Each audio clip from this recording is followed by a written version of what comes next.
రంగారెడ్డి జిల్లా గండిపేట మండలంలోని ఇంజనీరింగ్ విద్యార్థులు ఆందోళన చేశారు. బీఆర్ఎస్ ప్రభుత్వ హయాంలో వేలం వేసిన కోకపేట నియోపోలిస్ భూములో ఇకో పార్క్ ఏర్పాటు చేయాలని డిమాండ్ చేశారు. కచ్చిపల్లిలోని ప్రభుత్వం ఐటీ కంపెనీల ఏర్పాటును కేటీఆర్ వ్యతిరేకించడం విడ్డూరంగా ఉందని అన్నారు.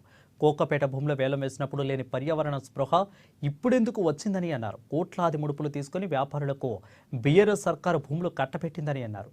నిరుద్యోగులకు వ్యతిరేకంగా చర్యలు తీసుకోవద్దని హెచ్చరించారు విద్యార్థులు.